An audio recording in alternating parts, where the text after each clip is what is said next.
असे संत फार फार थोडे सापडतात, प्रसिद्धी विन्मुख. पण त्यांचं महाराज संतांच्या सिद्धांताशी एवढं प्रेम, कीर्तन करताना आचारसंहिता कसा असावी, जीवाचं कल्याण कसं व्हावं, का इतकं बारकावे त्यांनी हे केले आणि स्वतःच्या जीवनामध्ये त्यांनी ते आणून समाजापर्यंत पोहोचवले आणि प्रसिद्धी परांमुख राहील. स्वतः असे संत फार कमी सापडतात बरं का. तेव्हा कृष्णदास महाराजांनी आपल्या सर्वांकडून, त्याने स्वतः अगोदर आधी केले मग सांगितले, आपल्या सगळ्यांकडून एक अपेक्षा केली, आपल्याला जर तुम्हाला परमार्थिक उन्नती करायची असेल तर आचरणामध्ये शुद्धी ठेवा. आचरण जीवनामध्ये परमार्थाचा पाया आहे महाराज. परमार्थामध्ये कीर्तन कसं करतो, स्वर कसा आहे, ताल आहे का नाही, बाकी प्रसिद्धी त्याची किती आहे, दिसायला कसा दिसतो, कशालाच महत्व नाही, आचरण कसं आहे. आचार प्रभो धर्म. पहिला धर्म जर याच्यामध्ये असेल तर आचार हा धर्म आहे. केवळ परमार्थासाठी नाही, सर्वांसाठी. आपला परिचय आपल्या आचरणावरून कळतो महाराज. म्हणून आचरण शुद्ध ठेवायचं. आचरणामध्ये शुद्धी. आचरण म्हणजे कृती. कमीत कमी महाराज भावनेमध्ये कलियुगाच्या माध्यमातून समजावी, कृतीमध्ये तरी एवढं ना. तुळशीदासांनी रामायणामध्ये एक छूट दिली. कलियुगामध्ये मानस पुण्य होईनही पापा असं लिहिलेलं आहे रामायणामध्ये. मानसिक पुण्य होतं पण मानसिक पाप लागत नाही. मग पाप कधी लागतं, ते कृतीमध्ये आणल्यानंतर. एखाद्याच्या मनामध्ये चोरी करण्याचा विचार आला तर कलियुगामध्ये त्याला पाप नाही लागत. तो विचार देखील नको आणायला बरं का. पण कलियुगात एवढी छूट दिली का नुसत्या विचाराने तुम्हाला काही दोष नाही, पाप नाही. पण ते आचरणामध्ये आणलं, वाईट विचार आचरणामध्ये आणला का पापाचे भागी होतात. म्हणून पहिली गोष्ट आचरण शुद्ध. जी गोष्ट नको करायला ती न करणं, आणि जी करायला पाहिजे करू शकता ती करणं. आचरणामध्ये दोन प्रकारे महाराज. नको करायला त्याचा पहिला त्याग, आणि जी करायला पाहिजे तुम्ही करू शकता, तुमच्या सामर्थ्याच्या अनुकूल आहे तिची स्वीकृती. असे आचरणामध्ये एक निषेधात्मक आचरण आणि एक विधेयात्मक आचरण. काय करावं याला म्हणतात विधेयात्मक आचरण, आणि काय करू नये याला म्हणतात निषेधात्मक आचरण. मग शुद्ध आचरणामध्ये दोन्ही बाजूने जर तुम्ही तुम्हाला आचरण शब्द हे करायचा असेल तर पहिलं जीवनामध्ये ज्याच्यापासून हानी आहे, जे नको करायला, म्हणजे निषेधात्मक आचरण सोडणं, हे पहिल्या आचरणाचा पहिला भाग. मी तर सांगत असतो ना, आता करायला पाहिजे आपल्याकडे काय झालं माहिती आहे का, सहसा विधेयात्मक आचरणाचा भाग सांगतो. माळकरी बनवलं ना, हरिपाठ करत जा, काकडा करत जा, कीर्तन ऐकावं, प्रवचन ऐकावं, असं करावं, वारीला जावं, सगळं हे करावं, पण काय करू नये ते नाही त्याला हे कर कोणी. मी उलट सांगत असतो, कदाचित हे नाही केलं तरी हरकत नाही, पण जे नको करायला, चहा नको प्यायला, तंबाखू नको खायला, बिडी नको प्यायला, सिगरेट नको प्यायला, या गोष्टी पहिल्या. एकीकडे हरिपाठही करतो, एकीकडे तोंडात तंबाखू आहे, एकीकडे भजनही करतो आणि एकीकडे चहा पितो. चहा सुद्धा व्यसनात मोडलं जातं बरं का, तुम्ही मानणार नाही मला, त्याला प्रतिष्ठा आलेली. कलियुगामध्ये चहाला प्रतिष्ठा आलेली, त्याच्यामध्ये देखील विष आहे. आणि कुणी सिद्ध करून, डॉक्टर असो, वैज्ञानिक असो, चहामध्ये देखील महाराज प्रधानतेनं टॅनिन नावाचं जहर राहतं, तंबाखूत निकोटीन राहतं. कोणत्याही प्रकारचं व्यसन परमार्थिक व्यक्तींना करायला नको. ऋषिकेशला तुम्ही आमच्या आश्रमात या, किती मोठा कोणी शंकराचार्य आला तरी त्याला चहा सुद्धा मिळणार नाही मला. व्यसन आणि वासना जोपर्यंत आहे तोपर्यंत परमार्थ सफलताच मिळत नाही. तेव्हा आचरणामध्ये दोन विभाग आहे. पहिलं निषिद्ध गोष्टींचा त्याग, आणि दुसरं मग जे करायला पाहिजे ते करणं. पण आज विधेयात्मक प्रचार चाललेला आहे परमार्थाचा, पण नको करायला त्याच्याकडे कोणाचं लक्षच नाही. आणि म्हणून तुकोबारायणला महाराज भजन केल्याने उद्धार होतो, पण तुकाराम म्हणतात भजन केल्याने नरकात जातो. भजन ते उंगळवाने नरका जाणे चुकेना. ज्या मुखातून महाराज अभंग गायले जातात, अभंग हरिपाठ म्हटला जातो काका, त्याच मुखामध्ये अशुद्ध तंबाखू आहे, गुटखा आहे, बिडी आहे, व्यसनाचा कोणताही पदार्थ असला महाराज तर ते भजन ओंगळवाने होतं आणि त्याच्यामध्ये उद्धार होण्याऐवजी नरकात जावं लागतं. म्हणून आचरणाचे दोन भाग, आणि हे शुद्धीसाठी. पहिला कोणता? निषेधात्मक, जे नको करायला ते न करणं. दुसरा विधेयात्मक, करायला पाहिजे ते करणं. पण याच्यातही मुख्य हे आहे का निषेधात्मक आचरण पहिलं पाहिजे. शुद्ध आचरण, त्याला शुद्ध आचरण म्हणतात. अलीकडे महाराज स्वच्छता वाढली, शुद्धता कमी झाली. स्वच्छता एखाद्या वेळेला नसली तरी चालेल, पण शुद्धता पाहिजे. म्हणून शुद्ध आचरण शब्द वापरलाय, पण याच्याही पुढे सांगितलंय पवित्र वासना. वासनेचे महाराज 3 प्रकार आहे: सद्वासना, असद्वासना आणि मिश्र वासना. शास्त्रामध्ये 3 प्रकार आहेत. मिश्र म्हणजे सद आणि असद, त्याच्यात दोन्ही असतात, काही असद असतात. पण पवित्र वासनेमध्ये केवळ सद्वासना. सद म्हणजे परमात्मा. परमात्म्याकडे वासना शब्दाचा अर्थ विचार होतो बरं का. वासना शब्द काही लोक चुकीच्या अर्थाने लावतात. फक्त वासना म्हणजे वाईट असं नाही अर्थानं. विचार वाईटही असतो आणि चांगलाही असतो मला. पण या ठिकाणी म्हणून शब्द वापरलाय आपल्या वासनेमध्ये पवित्रता पाहिजे. आणि तीच वासना महाराज नरकालाही नेते, तीच वासना स्वर्गालाही नेते, तीच वासना देवाकडे नेते.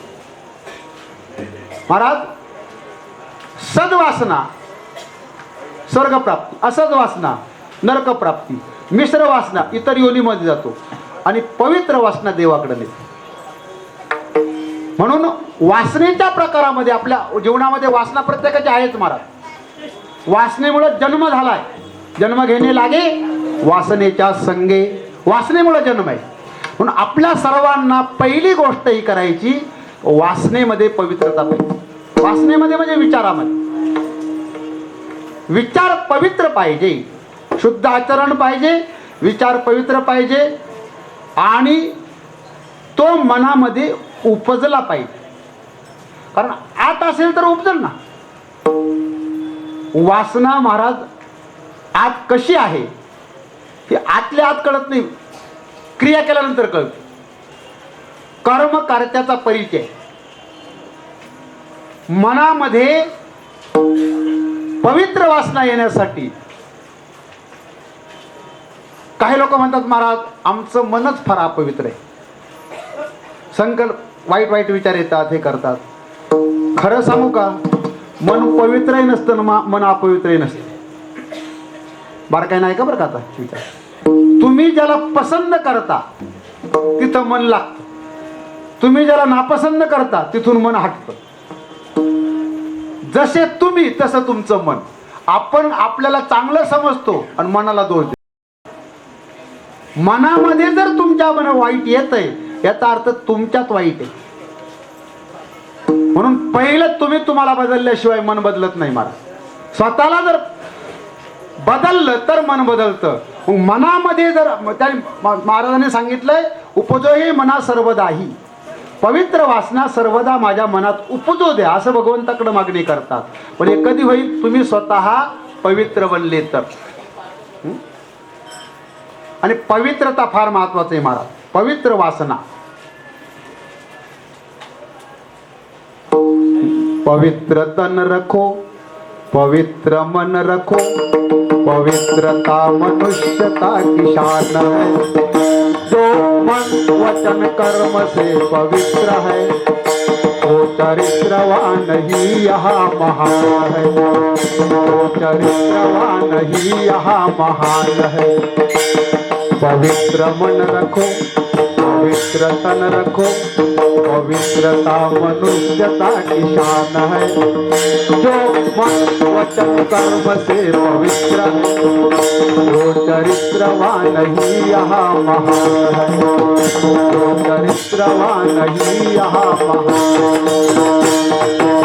आवश्यकता आहे महाराज, ज्या ज्या ठिकाणी पवित्रता आहे त्या त्या ठिकाणी सफलता आहे।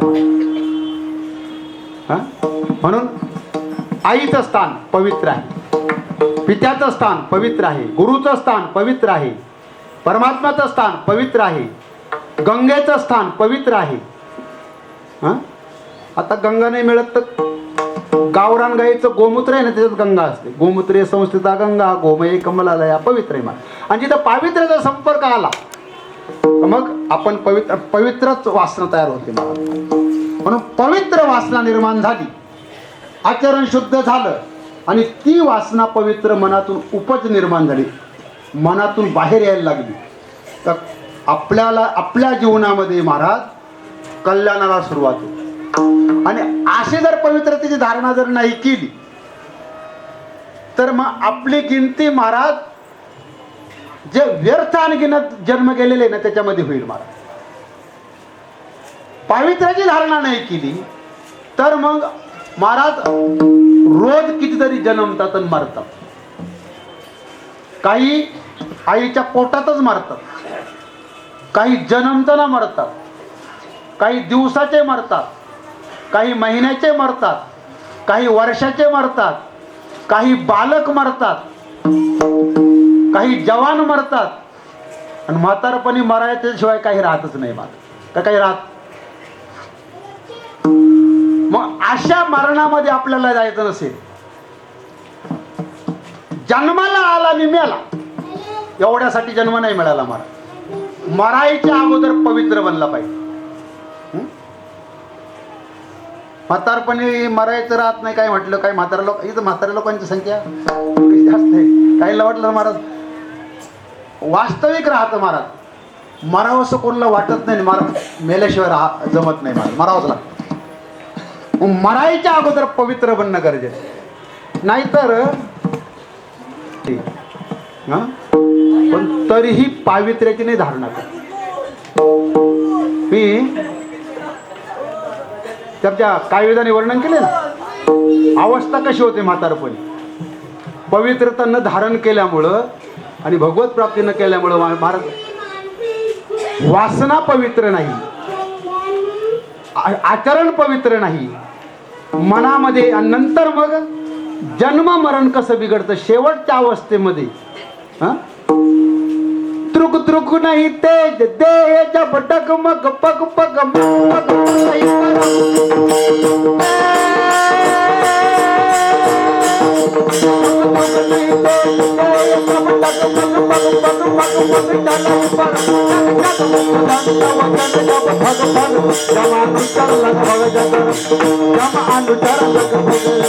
त्रुक त्रुक नाही ते डोळ्याने दिसायचं कमी पण त्रुक त्रुक नाही ते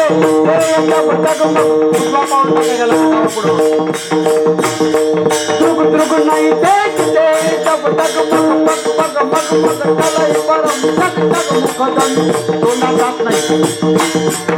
वचन जब फग फग पावला गेलो जम अनुचार लाग भग जगरम जम यमाच्या अनुचार जवळ आले म्हणून सावधान।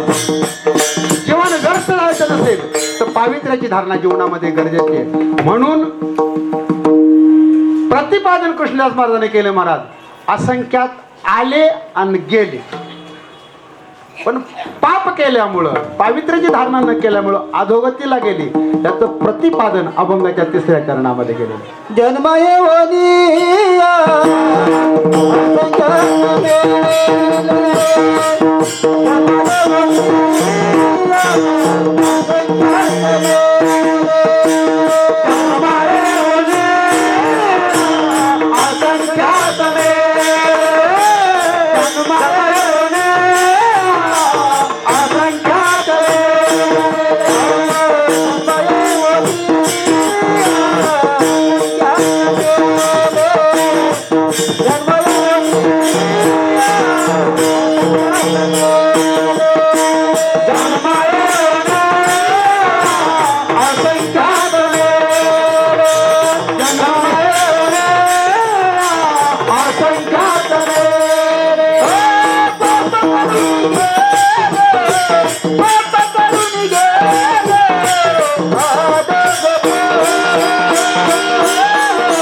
जय हो.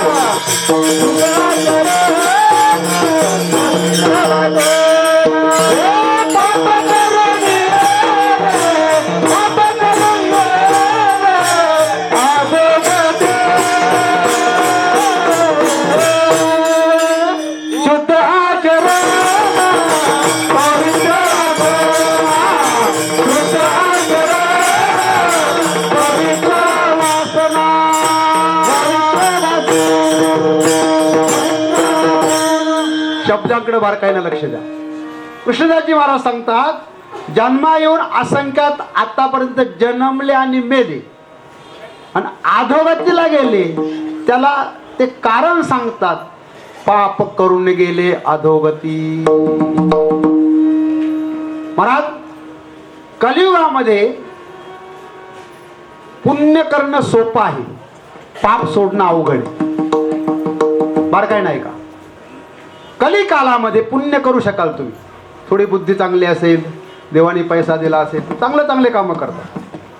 पुण्य करणं सोपं आहे, पाप सोडणं अवघड आहे. अगदी कलीच्या वर्णात आमच्या तुळशीदास महाराजांनी लिहून ठेवलेले, पाप पयोनिधी जनमन मीना. पापरूपी समुद्रामध्ये लोकांचं मन मासा बनलेले. जसं माशाला पाण्याच्या बाहेर काढलं तडफडतो ना, तसं लोकांच्या मनाला जर पापातून काढलं तर तडफडतात लोक. लोक तडफडतात पापातून बाहेर काढल्यावर, एवढं पापाच्या अधीन झालेली, आणि म्हणून अधोगतीला जातात. गतीचे जे प्रकार आहे ना, मध्यम गती, अधोगती आणि ऊर्ध्वगती. अधोगतीला का जातात? पाप सोडत नाही. सगळ्यात मोठा पुरुषार्थ कोणता आहे कलियुगामध्ये? ज्याने जीवनात पाप सोडलं ना महाराज, त्याच्या इतका मोठा पुरुषार्थ. चांगलं करणं पुरुषार्थ नाही. मी उलट बोलून राहिले पहिल्या पायपासूनच. महाराज चांगल्याच्या विरोधात नाही बरं का, मी तुम्हाला महाराज चांगल्याच्या विरोधात का? पुरुषार्थ मोठा पुरुषार्थ नाही. मोठा पुरुषार्थ पाप सोडतो तो. जीवनामध्ये जो पाप करत नाही तो मोठा पुरुषार्थी. जर अधोगतीला जायचं नसेल तर आपल्या सर्वांना एक निश्चय करायचा, बस जाणलेलं पाप, केलेलं पाप आणि झालेलं पाप आता इथून पुढे मी करणार नाही. यापुढे मी पाप करणार नाही, हा एक निर्णय झाला का तुमचा बेडा पार झाला महाराज. म्हणून मी म्हटलं होतं, या अभंगामध्ये घागर में सागर हे सगळं काही भरलेलं आहे महाराज. एकाच अभंगामध्ये उद्धार करण्याची ताकद. एवढे महत्वाचे महाराज सिद्धांत सांगितले आणि इतक्या सोप्या शब्दात सांगितले, हृदयाला भिडेपर्यंत सांगितलेले. आणि याच्यावर किती वर्ष बोलता येईल एवढे, किती वर्ष बोलता येईल एवढे. मला जरी सांगितलं नाही अभंगावरती किती कीर्तन करत तरी कितीतरी कीर्तन होतील महाराज, इतकं याच्यामध्ये भरलेले. पण सिद्धांत हा सांगितलाय महाराज, असंख्यात जन्माला आले मेले, परंतु अधोगतीला तेच गेले का ज्यांनी पाप केले. पाप केलं आणि अधोगतीला गेले. बर का? पाप केलं आणि अधोगतीला गेले. पाप केलं, पाप सोडलं, ऊर्ध्वगतीला. पाप केलं याला महत्व नाही. तुम्ही आत्ता पाप सोडा, इथून माग वाल्ल्या पळ्यापेक्षा जास्त पापी असू दे, हरकत नाही. वाल्ल्या होतं ना, वाल्ल्यापेक्षा जास्त असू दे. वाल्याने किती पाप केलं होतं महाराज? वर्णन असं येतं की 7 रांजण खडे भरून ठेवले होते. तो महाराज सगळ्यांनाच मारायचा, लुटायचा. पण ते खडे जे भरले होते ना रांजण, 7 रांजण, म्हणजे असं नाही की एक मारला का एक खडा टाकायचा, असं नव्हतं महाराज. ब्राह्मण आला का ब्राह्मणाकडे उपासनेला त्याचं ते विष्णूचं स्वरूप शालिग्राम असायचं. शालिग्राम माहिती आहे ना, गंडकी नदीमध्ये मिळतात, विष्णूचं स्वरूप मानलं जातं. नेपाळाची गंडकी नदी आणि त्याच्यामध्ये शालिग्राम मिळतात. शालिग्राम ते विष्णू स्वरूप, ते त्याच्यावर तुळशीपत्र व्हायचे, पूजा करायची. त्याचे ब्राह्मण सगळं काय द्यायचं, पण ती डबी असायची शालिग्राम, ती देत नव्हतं. याला वाटायचं ह्या डबीमध्ये काहीतरी विशेष. मग त्या ब्राह्मणाला मारून टाकायचं, ती डबी त्याच्याकडून घ्यायची आणि ती डबी उचकून पाहिलं त्याचं गुळगुळीत दगड. त्याच्या दृष्टीने दगड असतो, त्याचा काय ब्राह्मणासाठी तो देव आणि वाल्याच्या दृष्टीने तो दगड. पण त्याला तो फेकून देऊ शकतो, तो राननामध्ये टाकायचा. असे 7 रांजण शालिग्रामाचे भरले होते. एवढे ब्राह्मण मारले होते मराठी, एवढी ब्रह्म हत्या केली होती. बाकी तर किती मारले होते त्याची गिनती नाही. एवढा महापापी, पण पाप सोडलं, गती बदलली. पाप केलं याला महत्व नाही, पाप सोडण्याला महत्व आहे. अधोगतीला कोणी गेले, वर्णन केले, पाप करून गेले अधोगती. पण पाप केलं आणि पाप सोडलं नाही, अधोगतीला जाणार. पण पाप केलं, आतापर्यंत तुम्ही किती केलं असेल, आता निर्णय करा, यापुढे मी पाप करणार नाही. माझ्याकडून काही पाप झालं, काही पाप मी स्वतःहून केलं, किंवा पाप म्हणून जाणलं. या तिन्ही प्रकारचे पाप, जाणलेलं पाप, झालेलं पाप आणि केलेलं पाप, जीवनामध्ये मी आता पुन्हा करणार नाही असा एक निर्णय केला, गती बदल. वाल्ल्या पाप करतो ती गती बदलण्यासाठी मला नारदाला कष्ट घ्यावं लागलं. नारदाला ज्यावेळेला तो लुटायला आला, नारद म्हणे, अरे बाबा तू एवढं पाप करतो, या पापामध्ये कोणी भागी? म्हणे असं कसं म्हणे महाराज, माझा सारा परिवार भागीदार आहे म्हणे याच्यामध्ये. म्हणे विचारून येतो का? म्हणे चांगलेच दिसता हुशार, मला विचारायला पाठवतो, पळून जायचं विचार दिसतो. मग महाराज वाल्ह्याने नारदाला बांधून ठेवलं. नारदाला विचार, मला एकदा बांधेल, तुला कायमचं बांधतो म्हणे. बांधून ठेवलं आणि गेला विचारायला. पहिलं विचारलं माता पित्याला, मी पाप करून जे आणतो धन, याच्यात तुम्ही भागीदार? म्हणे बिलकुल नाही. तुला जन्म दिला, मोठं केलं, तू आता पाप कर नाही तर पुण्य कर, त्याच्यात आम्ही भागीदार नाही. तुझं कर्तव्य आमचा सांभाळ कर. पत्नीला विचारलं, मी तुमच्याशी लग्न केलंय म्हणे. पत्नी म्हणे, तुमच्या पुण्यात भागीदार आहे पण पापात नाही म्हणे. म्हणतात ना, पत्नी हात लावला का अर्ध पुण्य तिला जातं म्हणतात. पुन्हा भागीदार, पापामध्ये नाही म्हणे. मुलांनी नकार दिला. संपूर्ण कुटुंबाने सांगितलं आम्ही पापामध्ये भागीदार नाही. आणि मग पश्चाताप झाला, नारदाचे पाय पकडले, आता इथून पुढं करणार नाही. मग राम नाम मंत्र दिला महाराज, परंतु कधी उच्चारायची सवयच नाही. आणि म्हणतात राम राम, त्यांनी उलटा उच्चार केला, मारा. परंतु त्या उलट्या उच्चारामध्ये महाराज होता वाल्ल्या कोळी, पण त्यातून म्हणला वाल्मिक ऋषी. ऋषित्व पैदा, पाप सोडलं का ऋषी पैदा होतो का?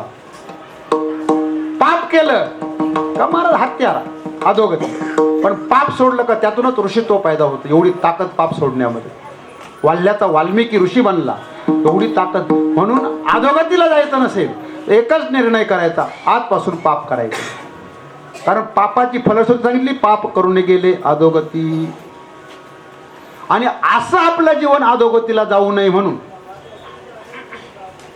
मग आपण आपलं वैचारिक अवस्था कशी ठेवावी याचं प्रतिपादन शेवटच्या चरणामध्ये. कृष्णदास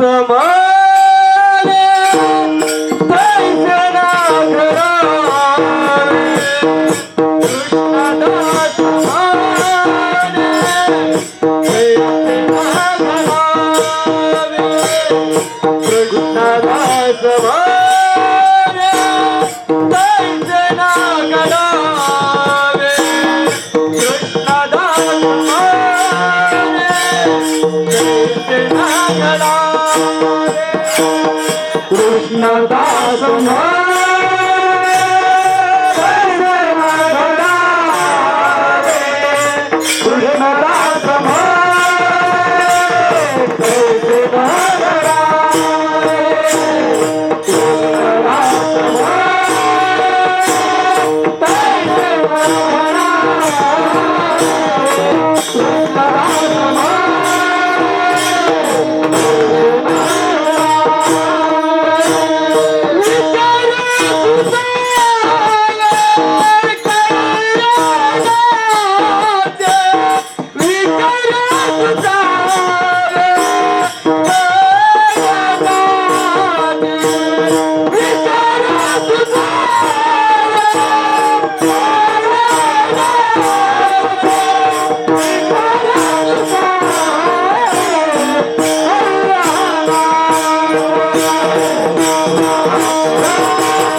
अधोगतीला जग चाललंय. कृष्णदास महाराजांच्या मनामध्ये दया पैदा झाली आणि एक आज्ञा केली. आपल्या तसं घडू नये म्हणून सगळ्यांना एक आज्ञा केली. विचार सुचावे कल्याणाचे. आपलं तसं घडू नये म्हणून कृपया असं करा का आपल्या विचाराला परिवर्तित करा. माणसाला विचारच अधोगतीला नेतो, विचारच ऊर्ध्वगतीला नेतो. आता इथं कीर्तनाला जे आलेत ना, अगोदर मनामध्ये आलं आपण कीर्तन ऐकायला जाऊ, पहिला विचार येतो, नंतर कृती घडते. लोक काय माहिती का, क्रिया पाहिल्यानंतर त्याला शिक्कामोर्तब करतात. क्रियानंतर विचार पाहिला येतो, क्रियानंतर. एखाद्याने चोरी केली का मग त्याला लोक चोर मानतात. तसं नाही, अगोदर तो चोर बनतो नंतर चोरी करतो.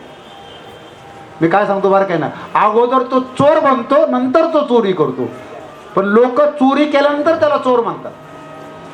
तसं तुमच्या मनामध्ये अगोदर विचार येतो नंतर कृती घडते. मला तर कल्याणाचा विचार फार महत्वाचा आहे. कल्याण म्हणजे मुंबईचं कल्याण नाही बरं. कल्याण गीतेमध्ये सांगितले नाही, कल्याण कृतकश्ची दुर्गती तात गच्छती. कल्याणाची इच्छा करण्याची कधी दुर्गती होत नाही.